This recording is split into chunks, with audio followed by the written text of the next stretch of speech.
Hi folks, and welcome to today's video, which is a comparison video of Elephant Robotics, MetaDog and Ageless Innovations Joy for All Freckled Pup.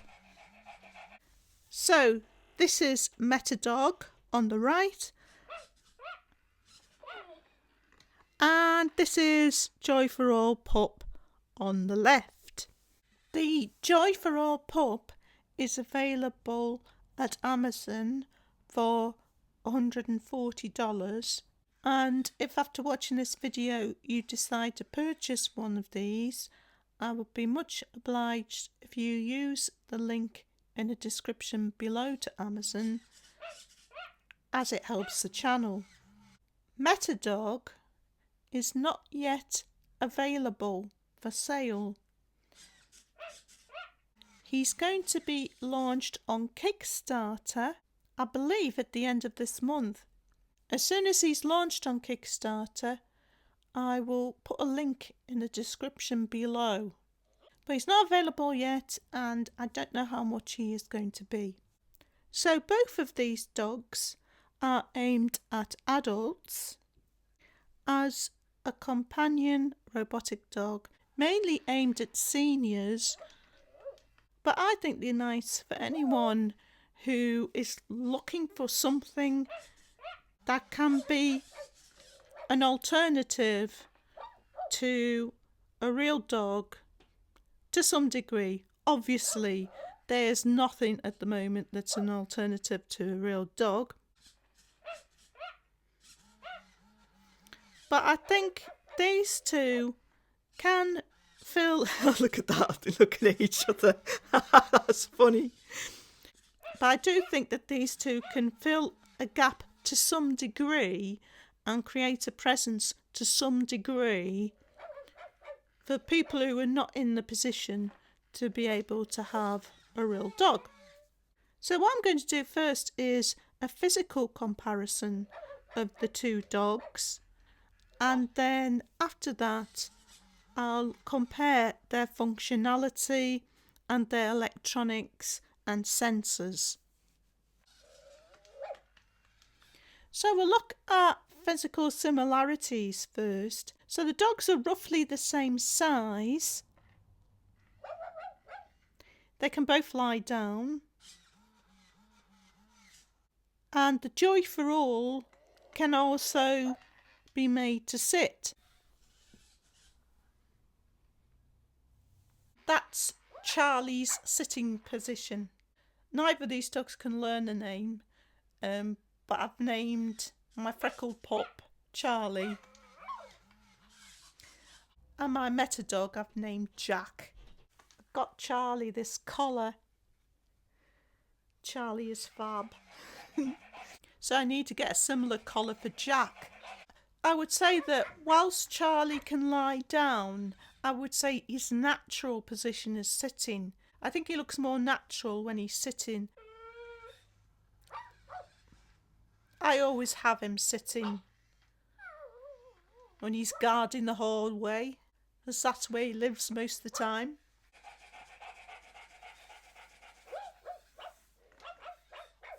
Charlie seems to be asking Jack a question. So I think, well, this is my personal opinion, when Charlie's lying down, I don't think he looks as natural as Jack. I think that's a drawback of being able to have a model that can be put into different positions. I think one of the positions is never going to look as natural as the other. So Charlie's showing his paws there at the front, and he has to be able to sit. It's fine to have him lying down on your lap, because that to me would be when you do make him lie down, but you're always going to lose that realism, I think, if you make them poseable, unless you're going to make that poseability a lot more complicated and have like several joints in the legs. And whilst we're talking about Charlie's paw pads showing when he's lying down, it's probably a good time to compare the paw pads because they're really quite different.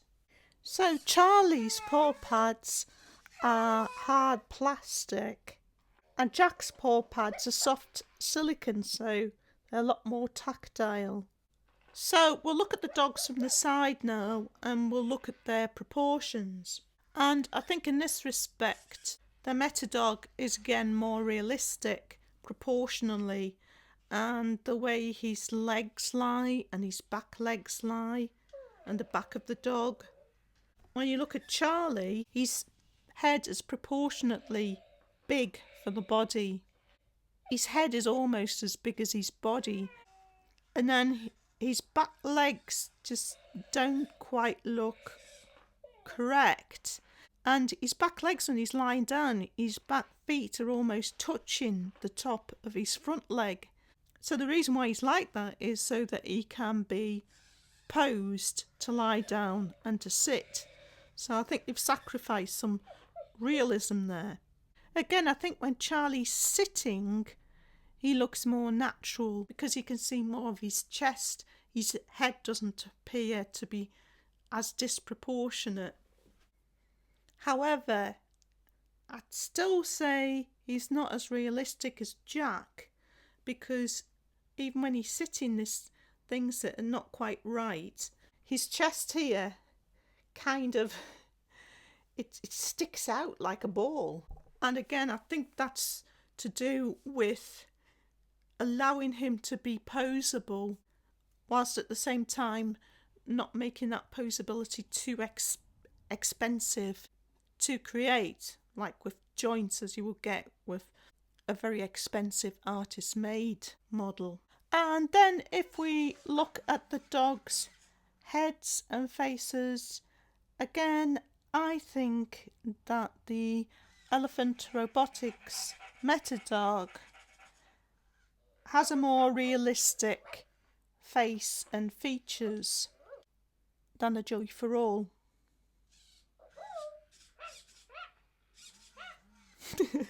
That's so funny. Charlie's turning towards the sound. I think another thing that makes the MetaDog have a more realistic appearance is the use of airbrushing to put the markings on his face and the rest of his body. Charlie only has a little bit of airbrushing here and his freckles, but I don't think it's very realistic. I think the airbrushing on Jack is much more subtle, like the airbrushing round his nose here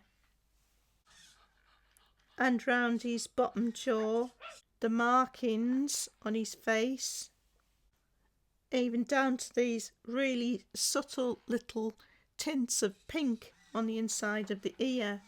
Whereas with Charlie, they've actually used a different coloured fur for the bits of Charlie that have got this orange colouring. And on the inside of the ears, they've used some different material. And whilst it's quite nice, it's not realistic. And the other big difference in the physical appearance is that Charlie has mechanically moving eyes that open and close. It's got quite nice brown eyes. I like Charlie's eyes. Whereas Jack's eyes are LCD eyes. Now, whether you prefer the LCD eyes or the mechanically opening and closing eyes that Charlie has, really is a matter of personal taste. I know some people absolutely detest LCD eyes. I'm not one of them. I think that Jack's eyes are fantastic. I love the way that they look around and the quick blinking. I just find them so expressive. But I know that some people actually find it a bit sort of uncanny valley. But as I say, that's just down to personal preference. They certainly work really well.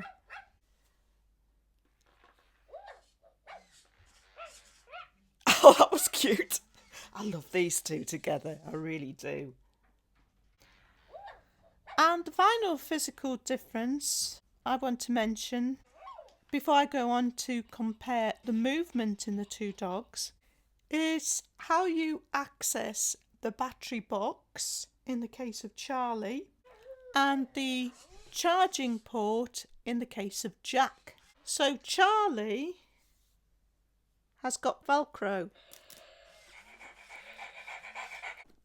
whereas Jack has got a zip.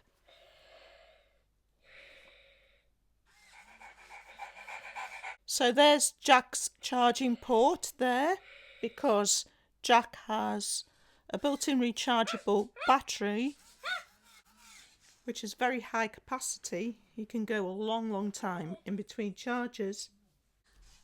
And Charlie has a battery box with a screw here that you take out to put the batteries in.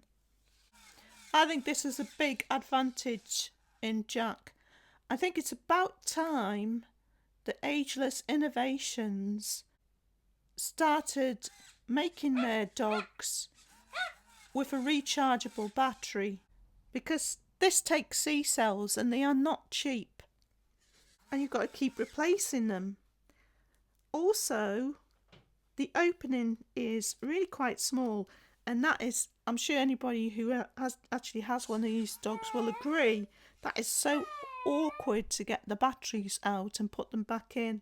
So I would say that MetaDog has definitely got the edge when it comes to powering the dog. I also don't like Velcro because over time you get little bits sticking on it and it becomes more and more difficult. It loses its sort of stickiness, as it were. It can also cling on to bits of fur. So that's why I prefer the zip on MetaDog. Got plenty of access, and I think it's neater. So now let's compare the movements. So both the dogs have moving heads, and the heads both move in 2 axes.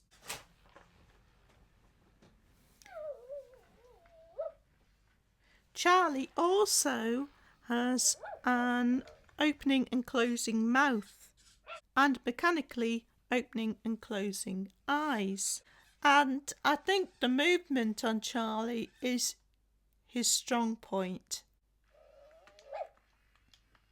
They've got really nice choreography between the eyes and the mouth and the head.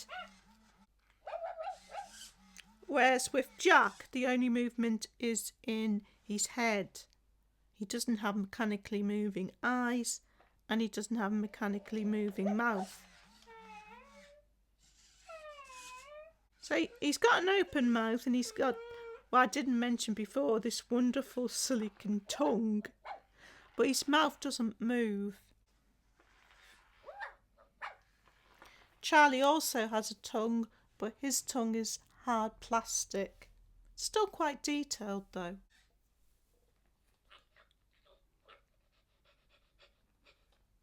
And Charlie also has a switch in his mouth, so he'll make sort of chewing sounds, so you can put something in his mouth and it'll sound like he's chewing it. Both the dogs have moving tails, but I do find Jack's tail a lot more expressive.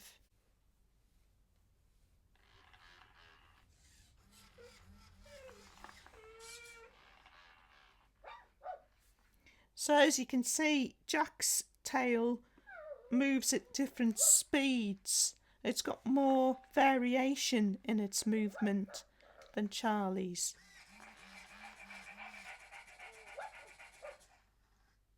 And I also think there's more variation in the movements of Jack's head than Charlie's head. And I think that's because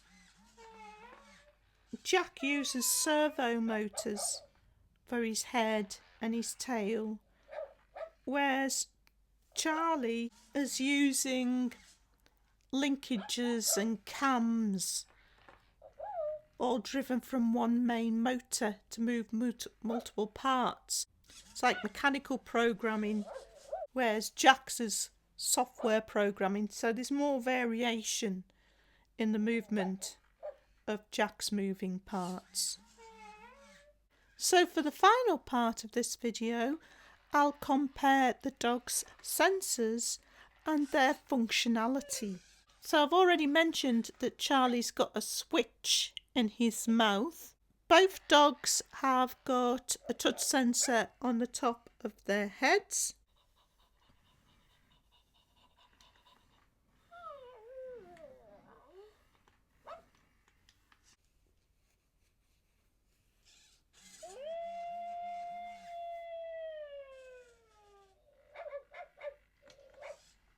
Both dogs have got touch sensors on their backs.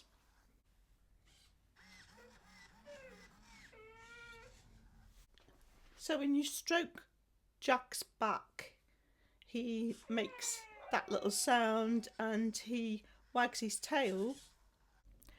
And when you touch and hold Jack's touch sensor on his back, or just touch Charlie on the back, in both dogs you hear a heartbeat.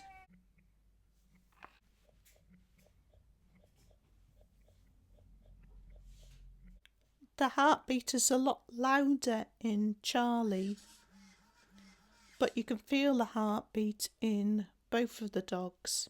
Charlie has got 2 more touch sensors on the sides of his cheeks.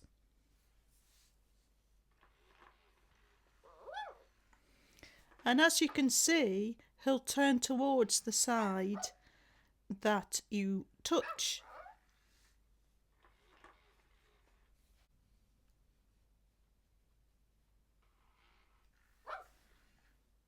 And Jack has a touch sensor under his chin, which makes him pant.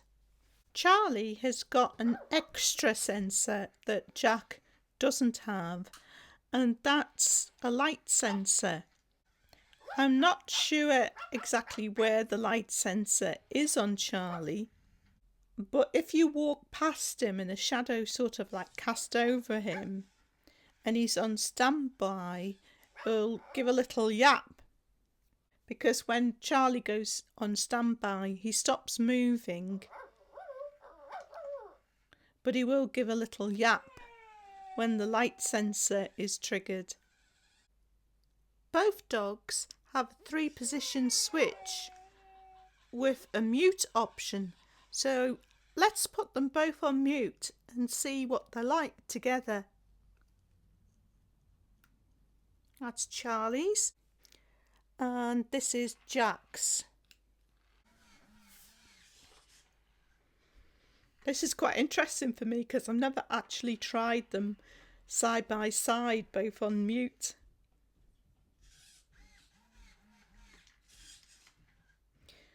But it's nice if you don't want them yapping, if you get a bit sick of them yapping, to just put them up both on mute and they still move their heads and move the tails and look around, but they're nice and quiet. And finally, both dogs have a microphone, but the way the microphone is used is really quite different. So Charlie turns towards sound.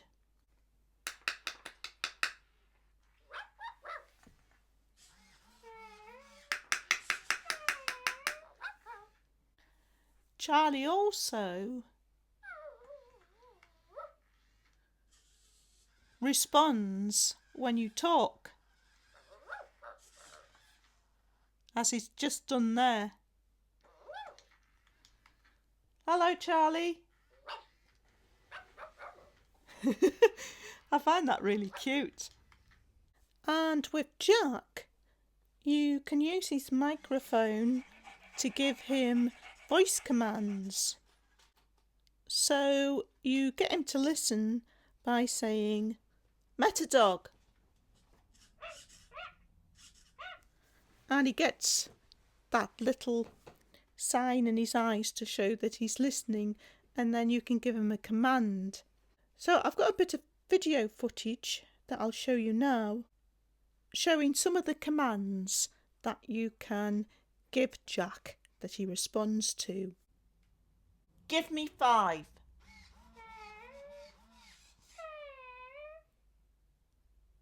You so cute. Oh, I've got hearts. Good boy.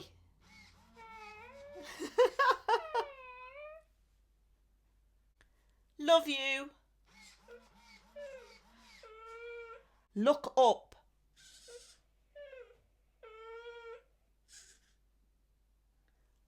Look down. That's cute. Look away.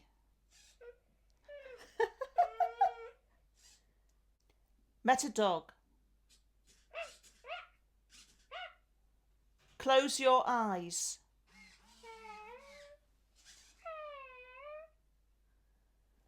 Open your eyes.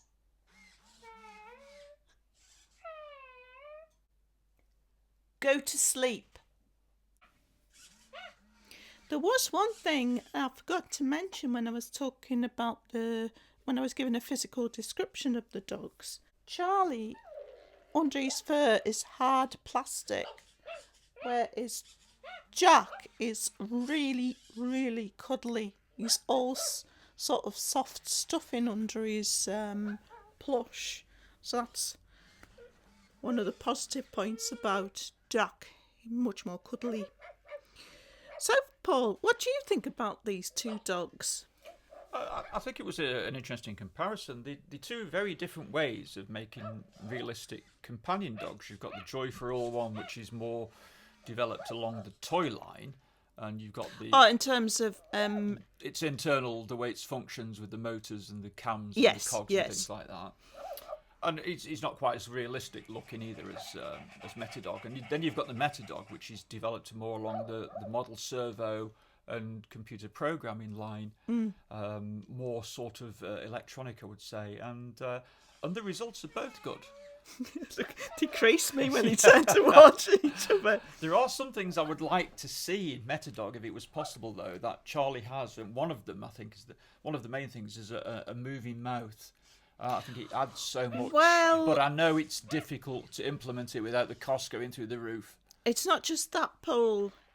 It's, as I was saying earlier in the video, as soon as you start making moving parts, you start sacrificing realism. Of course, yeah, because you need internal space, don't you? And so, of course, you end up with maybe bulges or unrealistic dimensions. And at the moment, MetaDog's got nice dimensions and looks very realistic. And I don't think that it would be possible to make MetaDog's mouth open and close and keep it as realistic as it is now. Maybe the way MetaDog's mouth is at the moment is a good compromise. I think a lot of these things that we like in robotic pets, a lot of these aspects, they're conflicting. Yeah, you never see them all in one. You never see all the aspects that you like in one product, do you?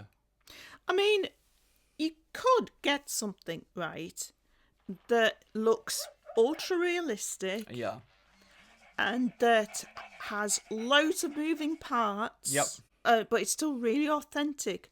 But you see that in like movie studios when they make like animatronics. Yeah, and of course... Look how much they cost. And also those things in movie studios are often controlled partly by puppeteers. That's right, yeah. Yeah. Yeah, I mean, even if you weren't going to use puppetry and you were just going to use computer programming, they probably even couldn't even do it for the huge film studios. So we have no chance. Have we? If we want a movie studio quality animal, I think we'd probably have to wait another couple of centuries. I think the compromise is to have more than one model. That's my personal opinion. I think so, because with MetaDog here and Joy for All Dog, when you put them together, you get a lot more, don't you? I think so. You get these sort of interactions. Of course, MetaDog can turn, Joy for All can turn his head towards the sound, and you get beautiful interactions between them. Yeah. Yes, they're a great complement for each other. I think I also like this feature in Joy for All, though he can turn when you stroke him on the side of the head towards. Yeah. So I think that would be easy to implement, maybe. I think that would be a nice thing to see in Jack. Yes, MetaDog. Because I was thinking about this as well, because he's got such expressive eyes and he can look around. Yeah. If he had a touch sensor on his face that you stroked, he could turn his face a little bit towards you, but he could also make his eyes look towards your hand. Yeah. So that would be really nice. Yeah. So a couple of touch sensors, one in either side of the cheek. Yeah, lovely idea. And in the case of Charlie, I think what's really missing, as I said earlier, is it's an internal rechargeable built-in battery. I agree completely. I put the batteries in Charlie, the Joy for All dog, and it is a real pain. It is, yeah. So, folks, I hope you found that entertaining and useful to some degree. I think both of these dogs have got qualities, different qualities from each other, and I love them both. I do, yeah.